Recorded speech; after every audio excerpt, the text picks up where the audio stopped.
Gas beracun. Setelah semua siap, keluarga Yong langsung pergi bertandang ke kediaman keluarga Ma. Yura yang memang sejak tadi mengkhawatirkan keadaan Elia, terlihat sangat tidak sabaran ketika mobil berhenti beberapa kali di lampu merah. Duduknya gelisah, yang mana membuat Brian menghela napas panjang. Sayang, tenanglah, di sana Elia itu tidak sendirian. Ada Gabrieli dan juga Nyonya Leona yang menemani. Jadi kau tidak perlu secemas ini padanya. Ucap Brian mencoba menenangkan Yura. Bagaimana mungkin aku tidak cemas, Bray? Wajah Elia tadi benar-benar sangat pucat. Aku takut dia kenapa-napa, sahut Yura lirih. Dia sedang hamil muda, bagaimana kalau kesehatannya sampai berimbas pada pertumbuhan ketiga bayinya? Brian tersenyum. Dengan penuh sayang dia merangkul bahu Yura lalu mencium keningnya. Kau tahu sayang, dari atas sana, aku yakin Sarah pasti sangat bahagia karena Elia memiliki ibu pengganti sebaik dirimu. Aku sungguh bodoh karena telah menyanyiakan perasaan tulus yang kau berikan untukku. Maaf ya, gara-gara aku kau jadi terlambat untuk mempunyai anak sendiri. Padahal beberapa waktu ini aku sudah berusaha dengan cukup keras supaya bisa membuatmu ikut merasakan yang namanya mengidam. Tapi apa mau dikata, Tuhan punya jalannya sendiri untuk menghukumku. Kau mau kan memaafkan suamimu yang bodoh ini, Blus, wajah Yura menjadi sangat merah begitu mendengar perkataan Brian yang sedikit vulgar. Padahal di dalam mobil mereka itu tidak hanya sedang berdua saja, tapi ada Junio, Patricia dan juga cucu mereka, Baby Cio. Bisa kalian bayangkan sendiri bukan betapa malunya Yura saat ini? Suaminya ini benar-benar ya. Ayah, tolong berhentilah berromantisan di dalam mobil. Lihat, aku ini sedang menyetir. Apa jadinya nasib kita semua kalau aku sampai terpancing birahi kemudian menerkam Patricia di sini? Bisa-bisa kita semua masuk rumah sakit. Protes Junio merasa tak rela melihat kedua mertuanya berromantisan di kursi belakang. Dia merasa kalah saing sebagai orang yang lebih muda dari mereka. Jun, mari kita berhenti di tukang jahit dulu, ucap Patricia sembari membuka kain yang menutupi dadanya. Dia baru saja memberikan ASI eksklusif untuk Baby Cio. Tukang jahit? Memangnya apa yang ingin kau lakukan di sana sayang? Link Ermo ada yang robek ya? Tanya Junio bingung. Tidak, tapi aku ingin meminta tukang jahit untuk menjahit mulutmu supaya tidak bicara yang kurang ajar lagi. Jawab Patricia cetus. Kau ini ya, apa pukulan di rumah tadi masih belum membuatmu cerah juga, Ingin benar-benar aku menjahit mulutmu, iya?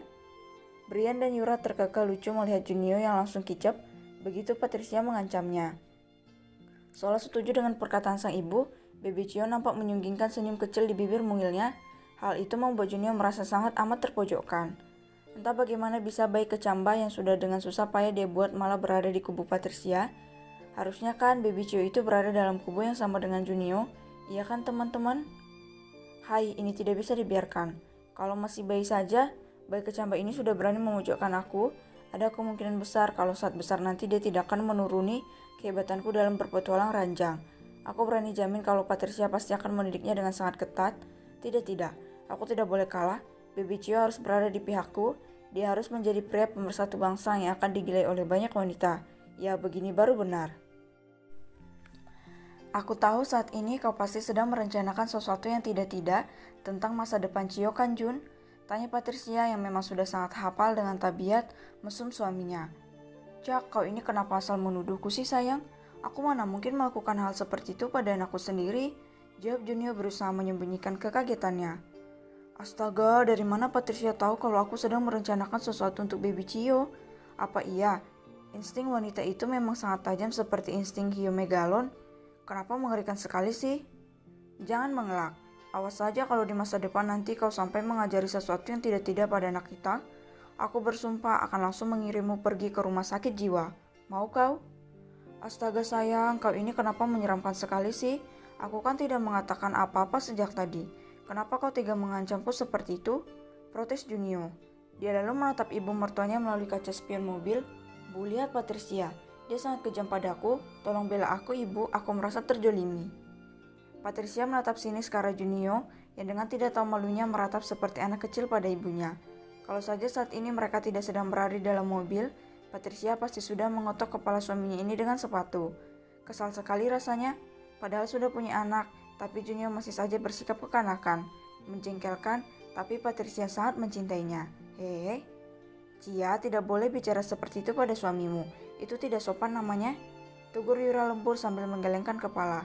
Sudah bukan hal yang baru lagi jika pasangan suami istri ini bertengkar di hadapannya. Jadi Yura sudah tidak kaget melihat kelakuan anak dan menantunya ini. Aku hanya memberinya sedikit teguran saja, Bu. Untung sekarang Baby Cio masih belum mengerti maksud dari perkataan Junio barusan. Kan bisa berabe urusannya kalau dia sampai mengerti, sahut Patricia sembari melayangkan tatapan membunuh ke arah suaminya. Yang kau katakan tidak salah sayang, akan tetapi bersikap tidak sopan pada suamimu itu juga bukan hal yang benar. Suami adalah kepala rumah tangga yang harus selalu kau hormati, seperti apapun kelakuannya. Seperti halnya yang Junio katakan tadi, dia bicara seperti itu kan hanya untuk candaan saja. Jadi kau tidak perlu meresponnya dengan begitu cetus. Nanti akan ada masanya Junio memilih kata yang baik untuk diucapkan ketika anak kalian sudah besar. Ibu yakin dia tidak akan selamanya bersikap seperti ini. Iya kan Junio? Seperti biasa ibu adalah malaikat penolongku. Aku sungguh iri pada ayah karena memiliki istri berhati malaikat tak bersayap seperti ibu. Sementara aku, sudahlah, sahut Junio seraya menghela napas panjang. Sedangkan aku apa, Kali ini kau ingin mengataiku sebagai apa? Omel Patricia penasaran. Benar kau ingin tahu? Iyalah, jangan marah ya kalau mendengarnya, lirik Junio sambil menaik turunkan kedua alisnya. Patricia berdecak. Kalau ayah memiliki istri berhati malaikat tak bersayap, maka aku memiliki istri berhati malaikat pencabut nyawa. Hahaha. Junio tertawa terpingkal-pingkal setelah mengatai Patricia sebagai istri berhati malaikat pencabut nyawa. Dan tawa itu masih terus berlanjut meski kepalanya mendapat lemparan botol susu milik Baby Cio. Puas rasanya, benar-benar sangat puas bisa mengerti istrinya seperti ini. Junio bahagia sekali rasanya. Junio, kau ini ada-ada saja sih. Lihat wajah Cia menjadi sangat mengerikan setelah kau mengatainya seperti itu. Ucap Brian sambil menggeleng lucu melihat kelakuan menantunya. Biar saja ayah. Semakin mengerikan wajah Patricia, maka aku akan semakin mencintainya. Hubungan kami pasti akan sangat kaku jika tidak diselingi dengan candaan seperti ini. Ya kan sayang? Hei sayangku, istriku, cintaku, sahut Junio kemudian dengan usilnya menoleh dagu Patricia yang tengah merajuk. Dasar gila, sahut Patricia sambil menahan senyum. Dia sangat suka dengan cara Junio menjaga keharmonisan hubungan mereka. Sedikit absurd memang, tapi Patricia akui kalau cara ini membuatnya jadi semakin mencintai Junio. Dia tidak bohong. Entah karena kekenyangan atau bagaimana, di saat semua orang sedang tertawa senang, tiba-tiba saja Baby Cio mengeluarkan gas beracun yang mana baunya sedikit menyengat. Bukannya marah atau apa, hal itu malah membuat tawa semua orang kian menjadi. Sepertinya saat besar nanti, Baby Cio akan menuruni segala sikap konyol yang ada di diri ayahnya. Maka, mari kita tunggu akan jadi seperti apa seorang Cio Morrigan Stoller ketika dewasa nanti.